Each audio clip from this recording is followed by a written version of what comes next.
Okay, so we have a little setup here where we're getting the NOCO Genius 10 to charge all the batteries. And so technically that should be a good battery, although I am doing the repair cycle on it. Right now you can see the 12 flashing in the center of the screen. And I've already done everything: charge, repair, charge again on that battery. So technically that battery should be good. And the setup is this: I have 2 extra battery chargers, and those are trickle charge as well. And they're supposed to be just as good as that Genius NOCO. These are like 30 bucks or so on Amazon. I think I got them on Amazon, wherever it is that I got them. They're pretty good chargers, and you can do 6, 8, 12, 14, all the way up to 24 volts. And so as far as I'm concerned, these are really good. They're super cheap for what they are. And you see I'm charging those 6-volt batteries, and those are all charged and ready to go too. I did the same thing with the NOCO. I charged it, repaired it, and charged it, and then I tried to use it. And you can see it's wet because I actually overfilled the cells. They were fine. I should have just left them alone. And I don't think adding distilled water had any negative effect. But I think what did happen was I cranked the crap out of it, and it was doing really good. I dropped it down from like 12.6 to about 10.4, and I just tested a little bit more, and I think I burned it out. So now I cannot get it to charge past 11, which generally means one cell is bad. And it's causing a lot of electrolysis, so most likely it's just not a good battery. So I did the same thing to this battery.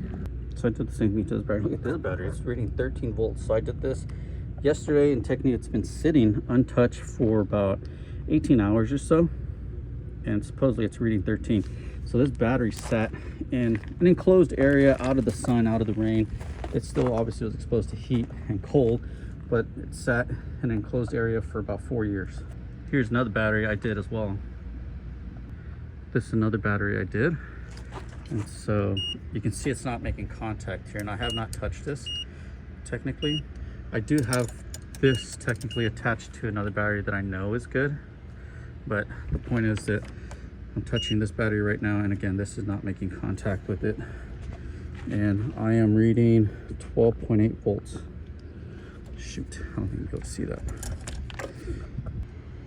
12.8 volts. So I think the biggest thing to not destroy the batteries is use these on good vehicles that don't have bad alternators, or vehicles that start normally. So if you have a vehicle that just has a dead battery, then I think this battery would work for that. This is a diesel engine and requires 2 because the compression is so high. I forget, like 300 psi, where a normal car is about 120 or so. So please correct me if I'm wrong with that. But anyways, so far so good. I was very happy with that initial battery that it charged and did. But like I said, I think I just overpowered the discharge of it. So this one's reading 12.8 like you saw, and that one on the ground there was reading 13. Generally they don't even read that, you know, when they're on a vehicle. So I think so far so good. Now I'm not going to stress this out, and I will crank this a few times, but I know that battery over there is good, and like I said, it's just a smaller battery. Everybody gets worried about, you know, the size of the battery, but really what matters is the cold crank amps. So you can see this one's 370 and 460. Got the hybrid battery on, so I'm going to use the cables on this battery so that it doesn't discharge it. And so you can see the cold cranking amps is 650 on this one. And what does this one say? Cranking amps, whatever that may mean. It's cold cranking amps and just regular cranking amps. So 650 and 805. And so this is 650 and 810. Cold cranking amps, just cranking amps.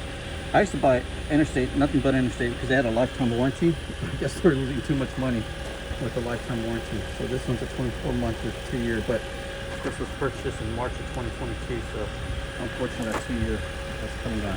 But so far that NOCO 10 has paid for itself. And again, these are not junkyard batteries like these. So I got several batteries in here, and in theory they've been kind of like that Duralast way in there.